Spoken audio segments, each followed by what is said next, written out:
Comienza Partida Doble, el programa de ciencias económicas por Radio UBA 87.9. En la conducción, Norberto Lema. Coordinación temática y columnas, Andrés López y Oscar Cetrángolo. Producción, Unidad de Comunicación Institucional de la Facultad de Ciencias Económicas de la Universidad de Buenos Aires.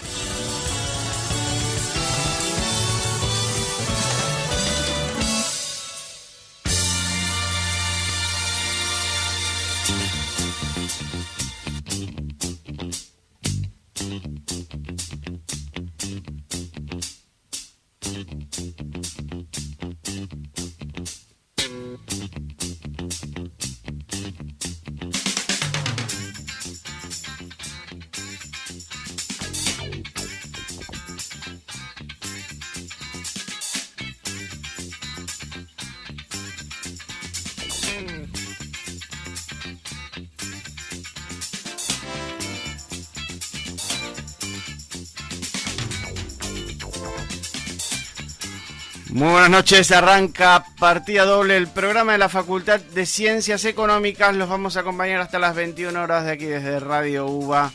Me acompaña el profesor Oscar Cetrángolo. ¿Cómo le va, profesor? Muy, pero muy bien. El profesor Cetrángolo hoy trajo una joya de la música.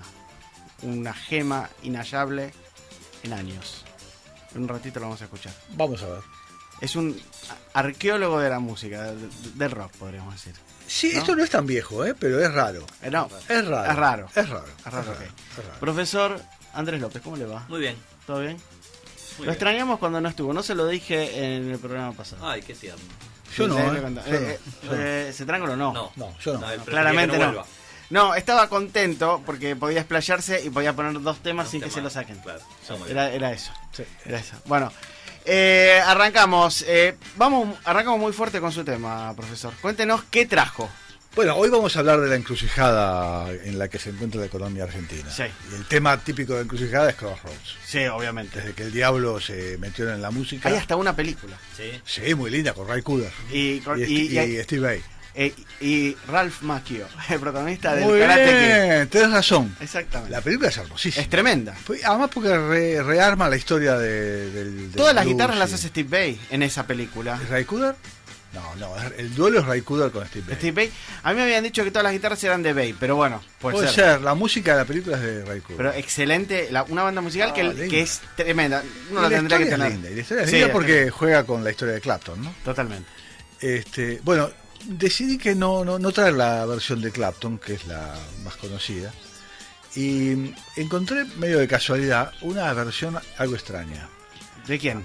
Claudio Gavis y la Cofradía del Blues. Medina Argentina. Made in Argentina, supongo que en Argentina es un grupo que armó Claudio Gavis con Alejandro Medina y Juan Rodríguez, que era el baterista de la Cofradía de la Flor Solar, supongo que por eso se llama Cofradía del Blues, y algunos otros invitados. ¿Año? Y sacó hace 3-4 años, Ah, ok. y sacó una muy linda versión de Crossroads. Bueno, Vale básicamente por la guitarra de Gavis, ¿no? vamos a escucharla, volvemos unos minutitos.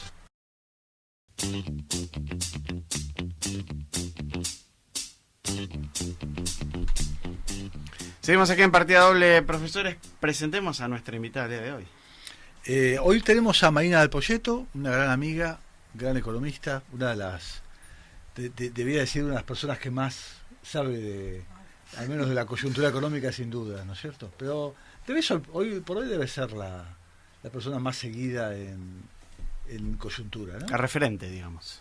Sí, cuando... Se te ve mucho, se te escucha ve mucho. bastante. Bueno, bienvenida. Bueno, gracias. Fantástico.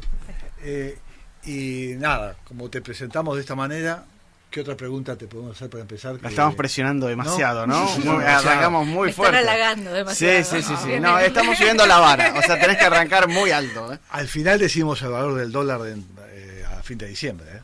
Ojo. Atentos. Atentos. Yo lo reservaría eso para el último programa, para decir cómo va a arrancar el 2020. Claro, puede ser. O a cuánto va a cerrar el año. Que nos escuchen hoy que van a saber. ¿Sí? Sí. Bueno, Bueno. ¿Cómo estamos, Marina? ¿Qué cosa va a recibir el nuevo gobierno? Yo te diría que estás con una economía que está transitando una recesión muy pronunciada. La caída acumulada del nivel de actividad desde que empezamos a caer en el abril del 2018 hasta agosto acumula 8. Te diría que hasta fines de este año va a acumular entre 10 y 11. Tenés un desempleo que el último dato es 10,5, de 10,6 y probablemente a fin de año está en la zona de 12. Claro. En términos de magnitud es una recesión, te diría que es la mitad que 2001. La mitad de la caída que tuviste entre el año 98 y mediados de 2002, Se que ubica fue de entre 20. las más grandes de las últimas. Es de las más grandes, te diría que es de las más muy grandes. alargada del tiempo, Sí. Lo cual eso pega mucho en el ánimo de la gente, ¿no? Sí, lo que te diría es que la contracara de esa caída abrupta del nivel de actividad es una economía que macroeconómicamente está más ajustada. Entonces, por un lado lo que ves es un desplome del nivel de actividad, un aumento fuerte en el desempleo, un aumento en la pobreza, y por otro lado lo que ves es una corrección agresiva del déficit de la cuenta corriente, que pasó de 5 puntos del producto en el año 2017 a casi equilibrio este año, y una corrección bastante agresiva del déficit fiscal, que pasó de 4 puntos del PIB antes de intereses en 2017, 5 Sí. cuando le contás los ingresos Sí, claro. del blanqueo, a un número que este año va a estar seguramente entre 1,5, en torno a 1,5 del PIB de déficit. Alguien te diría que es el peor ajuste que podrías haber hecho, ¿no? Es un ajuste muy violento. El problema es que ese ajuste, en términos fiscales, no se estabiliza a menos que tomes algunas definiciones de política económica que son duras.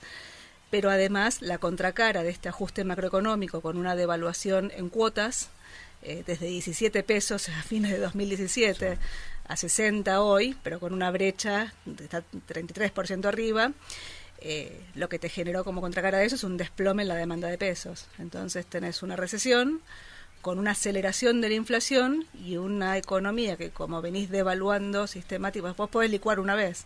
Lo que no podés licuar es en forma sucesiva. La contracara de una licuación sucesiva es que la economía se indexa.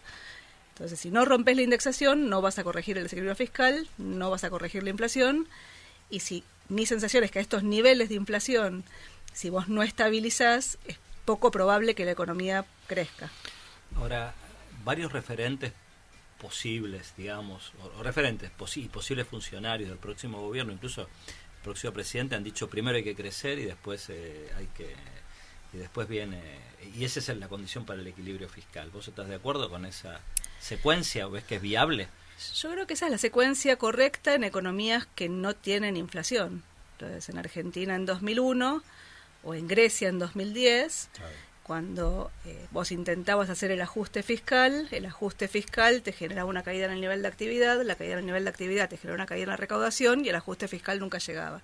En realidad llegaba, lo que pasa es que llegaba a un costo en términos de nivel de actividad muy agresivo.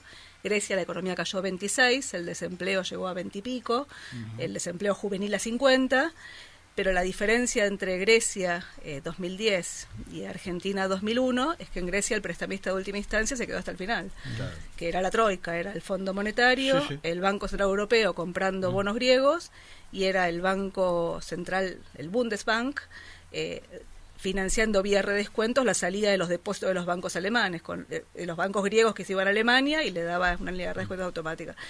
Entonces ahí Grecia hizo un ajuste fiscal, creo que fueron como 15 puntos del producto, y finalmente estabilizó, y hoy Grecia con una economía destruida, si querés, estabiliza, empieza a crecer poco, no es la panacea, pero en Argentina 2001 el prestamista de última instancia se corrió, Argentina terminó devaluando y el ajuste fiscal lo hizo devaluando. La devaluación te generó un salto inflacionario, te apropiaste vía retenciones de parte de ese salto inflacionario y como el gasto no tenía ningún grado de indexación, hiciste el ajuste fiscal. O sea, esa fue la diferencia. Impresionante. La verdad que el ajuste fiscal vía crecimiento lo hizo Estados Unidos en la década del 90. O sea, Estados Unidos cuando tiene un salto en la productividad en los 90, la era de Clinton, termina haciendo el ajuste fiscal. Y después la verdad que los ajustes fiscales en economías con inflación se hacen licuando. El problema es que la licuación no puede ser permanente, porque una vez que la licuación termina entrando dentro de los mecanismos de protección de los propios agentes, puntualmente en el caso de Argentina es el gasto previsional. Bueno, si el gasto ajusta a la inflación pasada, vos devaluás, generás inflación y el gasto corre detrás. La única manera es vos tener inflación creciente, ¿no? Sí, la claro. única manera es tener inflación creciente. Lo que pasa es que la inflación, cuando estabas en la zona de 20 y pico por año, vos eventualmente podías crecer. De hecho, te estancaste en 2011 y la economía no creció más. Crecía en los años electorales y caía en los no electorales, pero en términos estuvo estancada. Y ahora estás en una recesión pronunciada, digamos, con una economía que tiene capacidad ociosa, tiene capacidad para crecer. Ahora, de nuevo, si no estabilizas, es difícil pensar en un crecimiento partiendo de una inflación que este año seguramente va a estar en la zona de 60. Entonces, el ajuste fiscal lo tenés que consolidar desde el punto de vista de las definiciones de política económica. Te diría que hay dos definiciones que te definen el ajuste. Una es, frente a un salto cambiario, es recomponer la alícuota de retenciones. Hoy no tenés una devaluación compensada, sino que tenés una devaluación amplificada. El paso del dólar de 40 a 60 con la alícuota de retenciones cayendo de 10 abajo de 7, te amplificó los efectos sobre el precio de la devaluación y te desfinanció fiscalmente. Es muy raro que no se haya modificado eso. Yo creo que debe ser por alguna cuestión de no perder la base de apoyo del campo. O no, Bueno, nunca, ya no, digo, las me elecciones imagino, ya ¿no? pasaron, ¿no? Bueno, sí, está bien, pero que lo haga otro, eso. Que dirán, perdón, estamos.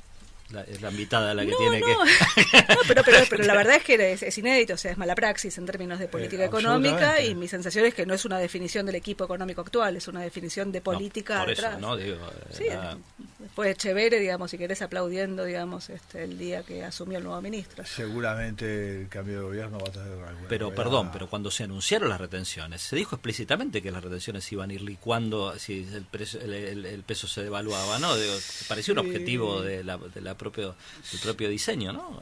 Bueno, era un momento en el cual ellos pensaban que eso fue antes de las PASO, pensaban que la situación económica se iba a arreglar más rápido y que... Fue septiembre del año pasado que las pusieron. Claro, ellos pensaron que con eso la economía iba a normalizarse, de acuerdo con el fondo, que iban a ganar las elecciones y que iban a seguir adelante normalmente. Y que la inflación se iba a estabilizar, a ser controlada. Nada de eso pasó y sin embargo mantuvieron la política que acompañaba una realidad que nunca se dio como se iba a dar, ¿no es cierto?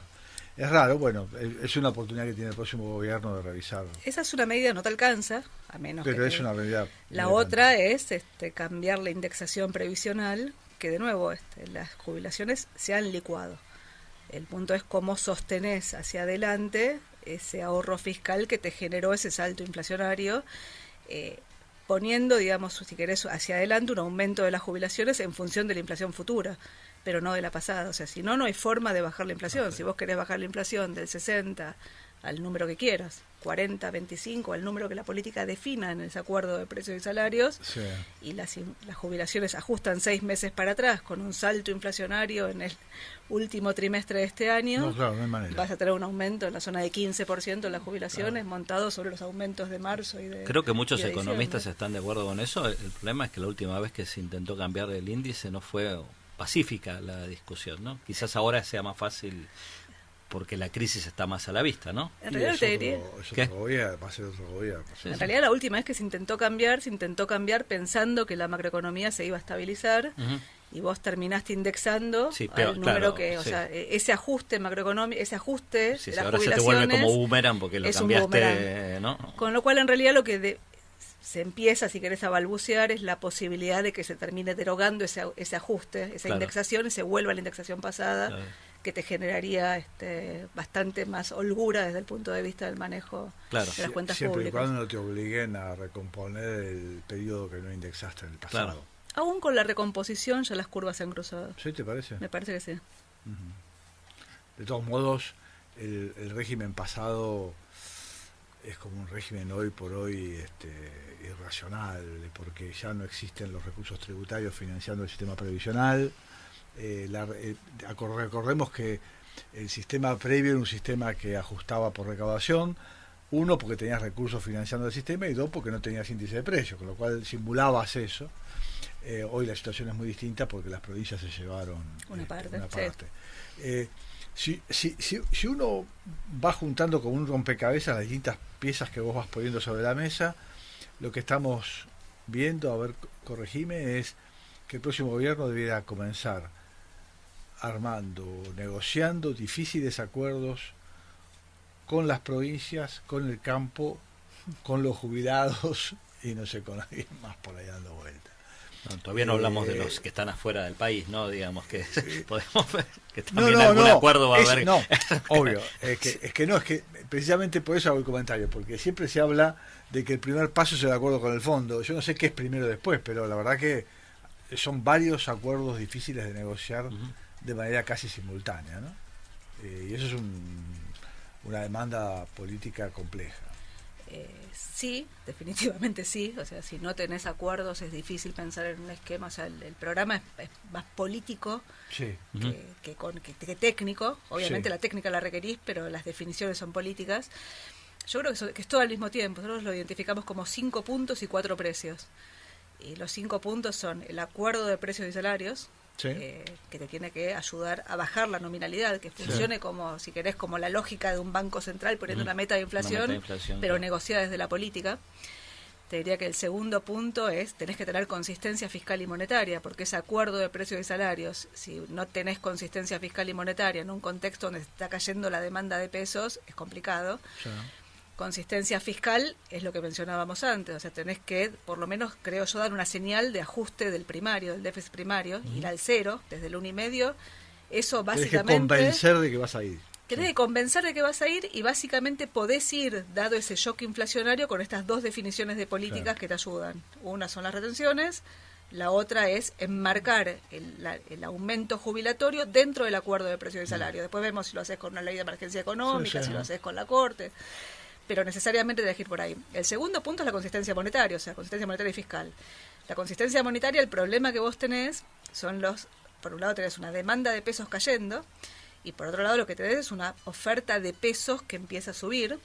Por un lado, desde el lado del desarme de las LELIQs que se está acelerando hoy, que está acelerando hoy el Banco Central, pero fundamentalmente del lado de los vencimientos de pesos, Sí.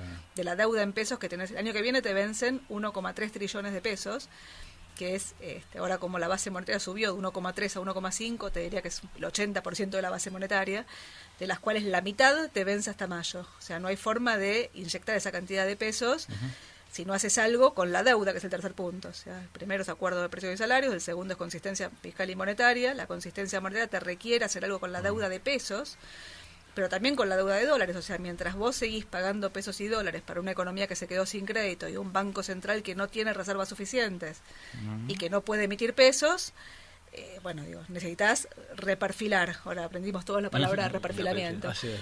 ¿Cómo reperfilas?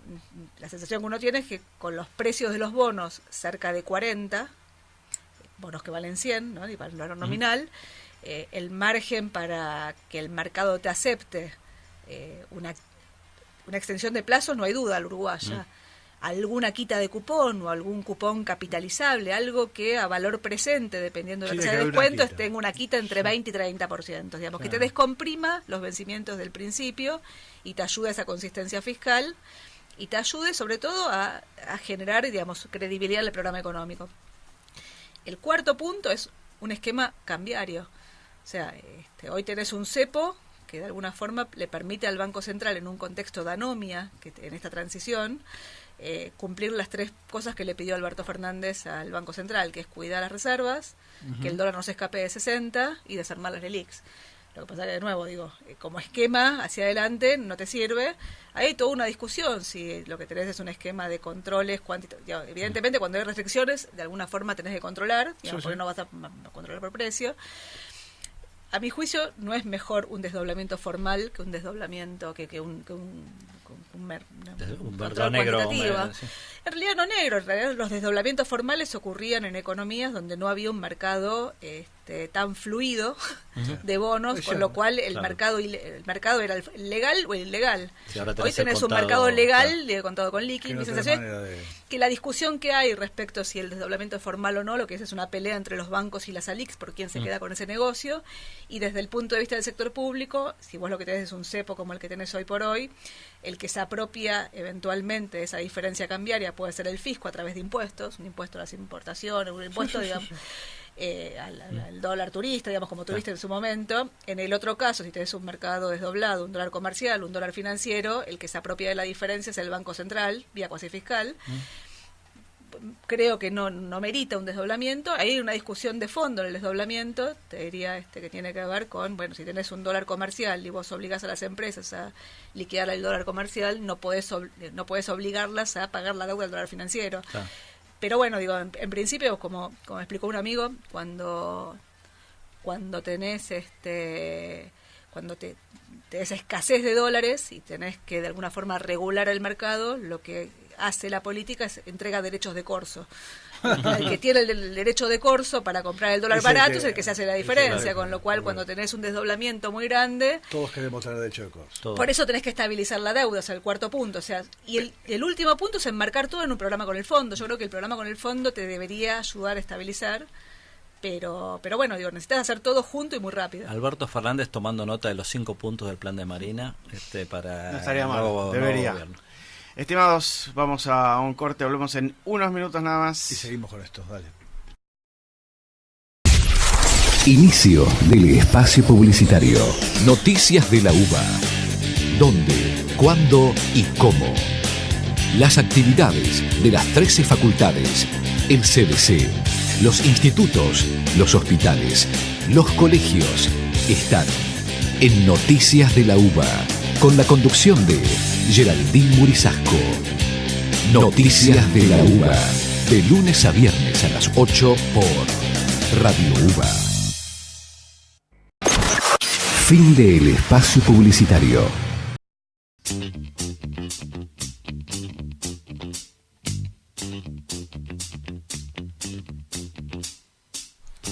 Profesor Andrés López, ¿qué nos trajo musicalmente hablando?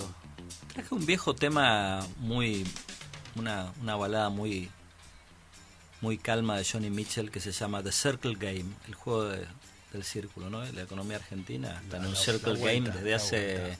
El otro día un discípulo de Frenkel y compañía me decía, al final siempre es estabilización, inflación, crisis, estabilidad, no, digamos, siempre recorremos, damos vueltas, es como un hámster. Pero nunca superamos nada. Nunca superamos nada. Siempre es una dialéctica sin superación. Así es, así que vamos con Johnny eso. Mitchell. Ya volvemos.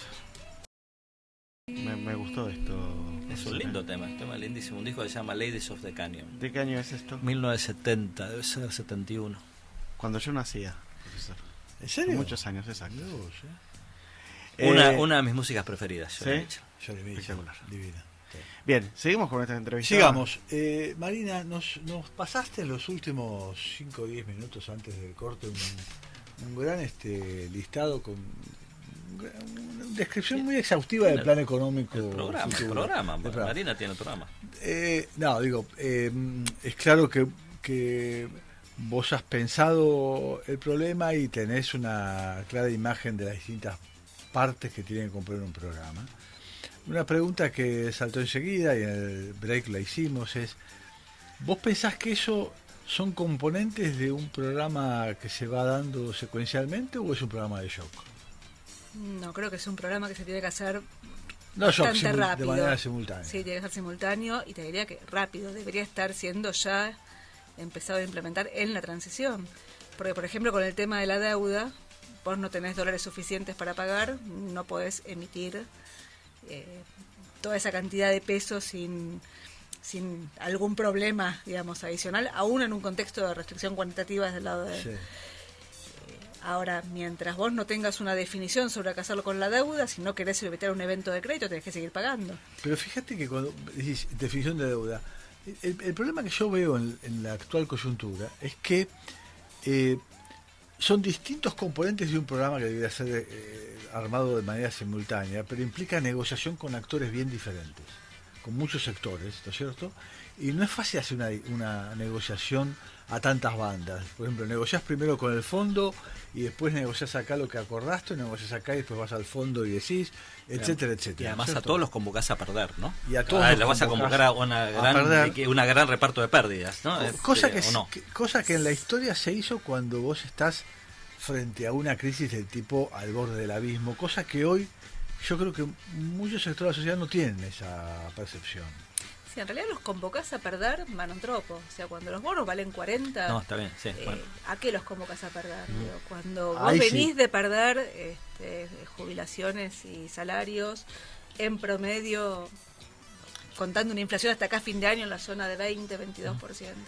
¿A qué? O sea, digo, la pregunta es... Reclamos, a aceptar las pérdidas que tuviste, ponele, ¿no? Digamos, a recomponer parte de la pérdida. Sí, o sea, en realidad lo que estás diciendo es cómo haces para parar la pelota y empezar, digamos, a acomodar hacia adelante. Si todo el mundo quiere recomponer lo que perdió, digo, no hay para todos. O sea, la economía se achicó. Lo que pasa es que necesitas crear una imagen de éxito de mediano plazo que convenza a cada sector a alinearse en este sentido. Claro. Y yo no sé si hoy tenés capacidad para eso.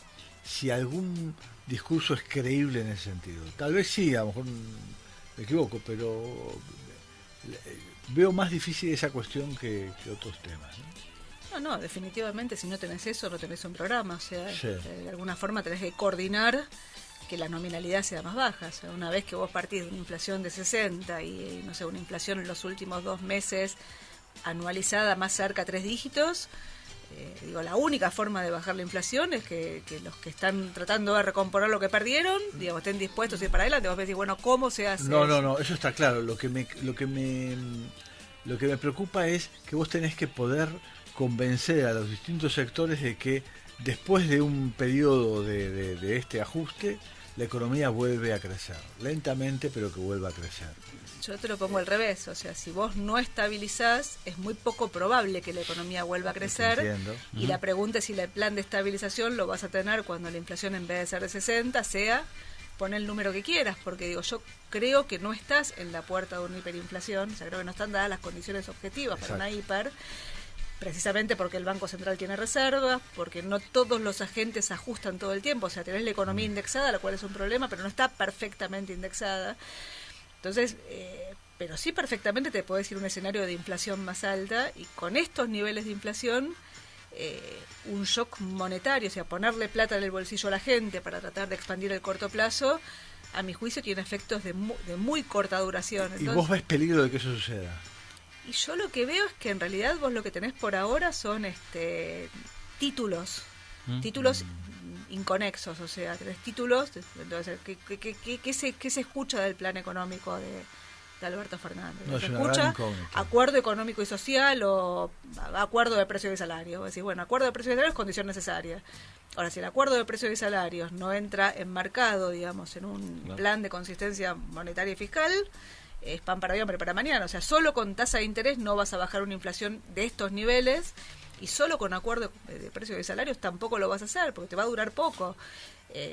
Si querés, el ejemplo del plan Helbart, algo de esto pasó. O sea, se te desalinearon los precios relativos y el déficit fiscal escaló, monetizaste y terminaste, si querés, en un evento, digamos, 2 años después, en el 75, en un shock inflacionario, digamos, que terminó, si querés, coordinando una dinámica política distinta, digamos, hoy, pero complicada.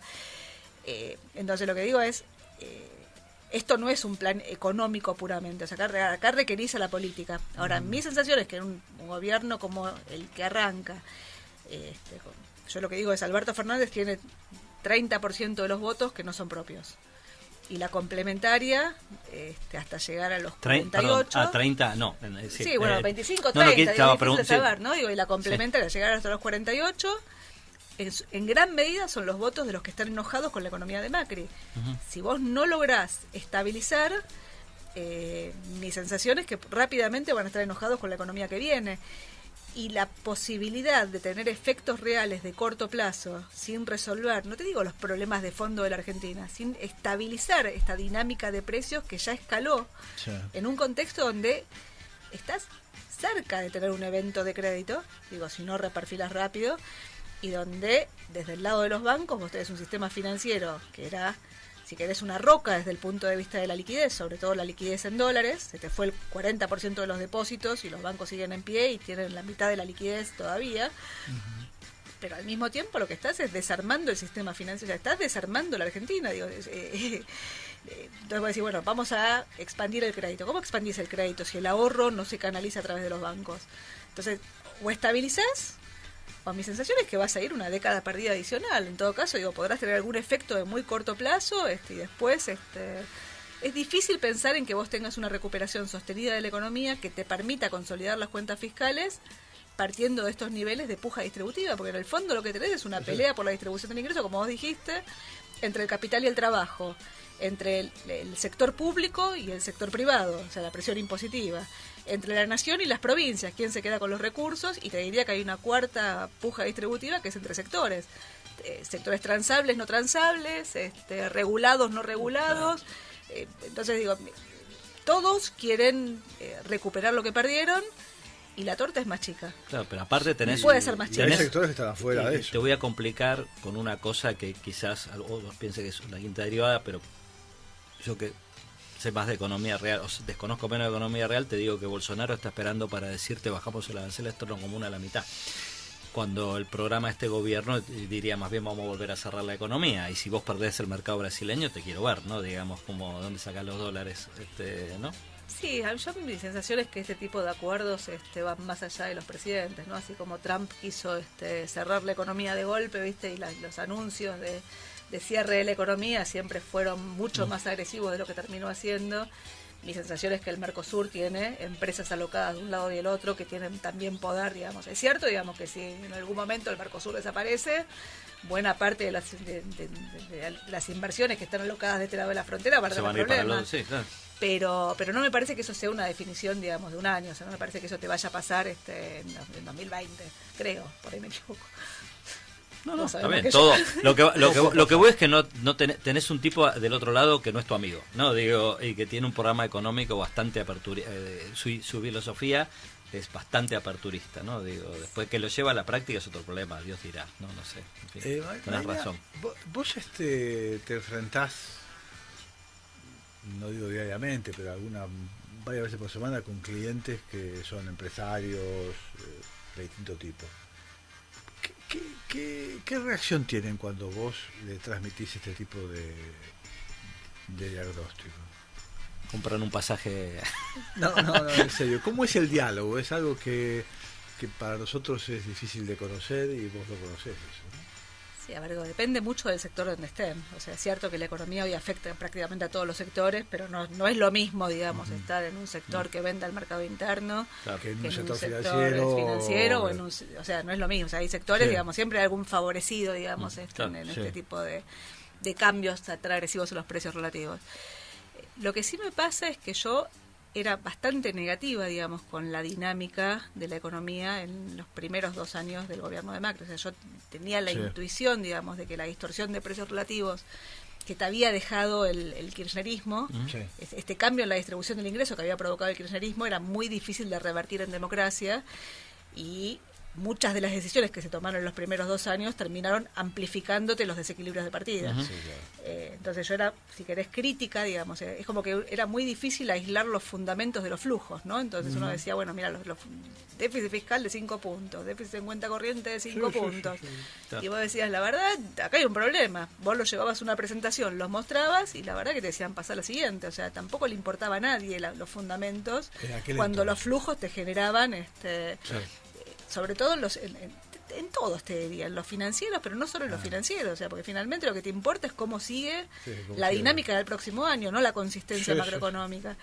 Y la verdad es nunca te pares adelante de los flujos, porque cuando los flujos entran, los fundamentos realmente no le importan a nadie. Y viceversa.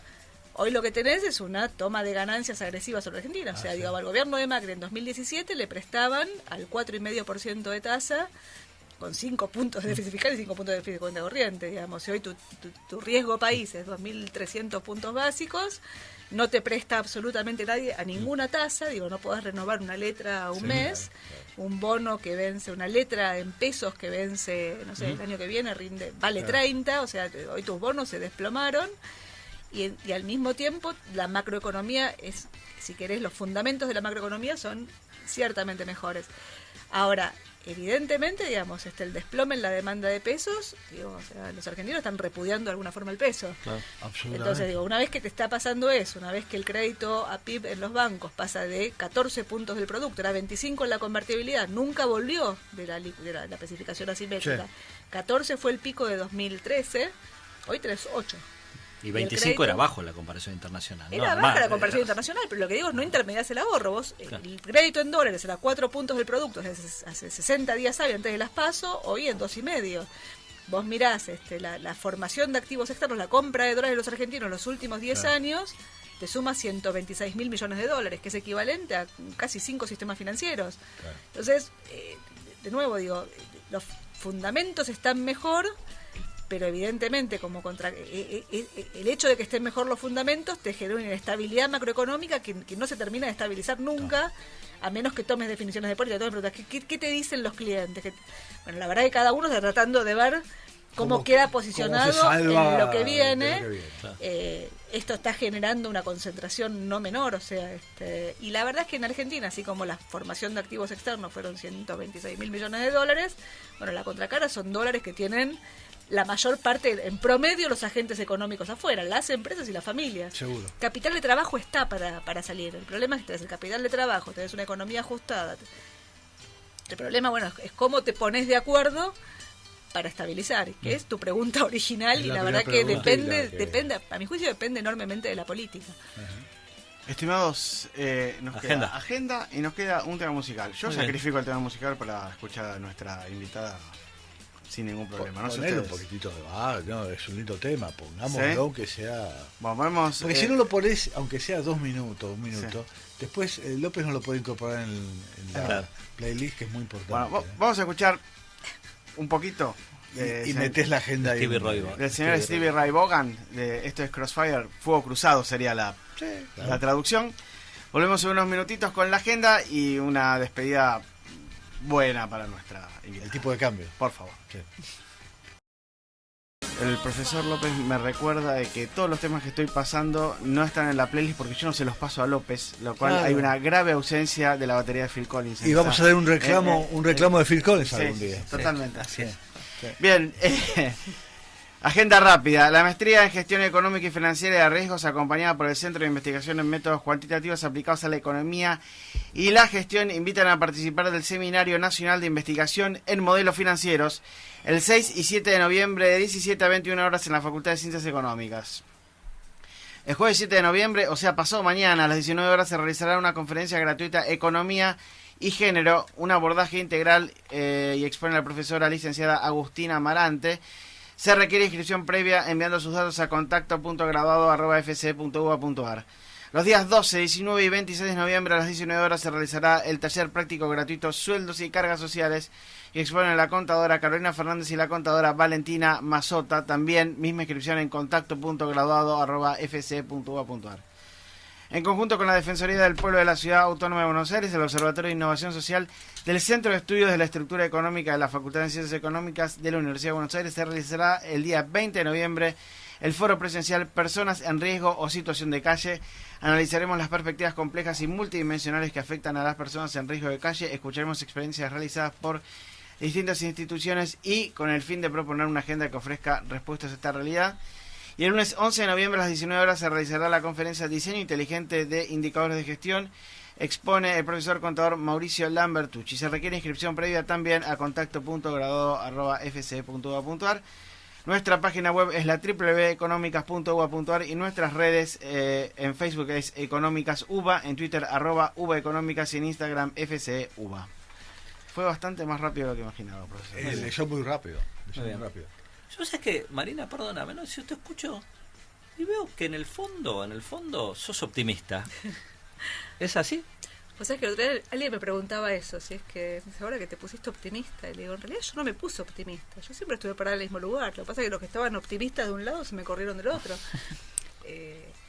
Digo, va a depender enormemente de cómo se maneje, yo creo que hoy hay margen de acción para evitar una crisis mayor, creo que están dadas las condiciones para estabilizar. Ahora, si vos me decís, ese programa va a aparecer, va a salir todo bien, la verdad que no me queda claro hoy. No me queda claro con los punteos que se están, con lo que está apareciendo. O sea, la cooperación debería haber aparecido el 28 de octubre. Claro. Ya pasó una semana y media y todavía, viste, tenemos un equipo de transición, no hay demasiado. Pero de todos modos, corregime, pero me parece que es un optimismo que tiene que ver con todo cambio de gobierno. Es un cambio de gobierno, digamos, y uno supone que puede haber cambios que reconfiguren un determinado sendero de reformas que te lleven a un punto de salida de la crisis. Por otro lado, como no hay ninguna definición de ningún tipo del próximo gobierno, te da margen para ser optimista, pesimista o lo que sea, pero la verdad que hay un... Ahora, igual mi lectura de lo que dice Marina es que más que un gran ministro de Economía necesitas una gran muñeca política, ¿no? Digo, Las dos cosas. Yo creo que sí, pero creo que es mucho más político que técnico. O sea, me parece que la técnica no es demasiado compleja de manejar, pero sí necesitas política. O sea, necesitas alguien que coordine una dinámica donde todo el mundo quiere más, y la verdad que todo el mundo, como dijiste vos, tiene que llevarse una tajada un poco menor de lo que está esperando. Pero tiene que tener un equipo técnico que lo convenza de que ese es el camino. Definitivamente, no es tan fácil, definitivamente requerís que confíe en alguien que tenga una hoja de ruta. Falta la hoja de ruta. Sí, claro. Bueno, pronto sabremos. El un mes. ¿El dólar? ¿A cuánto va a estar? Yo me quedé con eso, perdón, estoy esperando. Ya pasamos 4 segundos nuestro Es horario. que Por favor. ya pasó, le iba a decir, pasó. pero se nos pasó el tiempo. Lo dijo, pero estaba Qué fuera pena, del micrófono, qué no lo pena. escucharon. Justo estoy por ahí. Termina el programa y que me lo repita, por favor. A mí tengo algunas inversiones que hacer. Estimados, nos volvemos a encontrar El martes que viene. martes que viene, ¿sí? 20 horas, aquí por Radio UBA. Chau. Muchísimas gracias, chau. Chao, muchas gracias, Marina. Gracias. Adiós.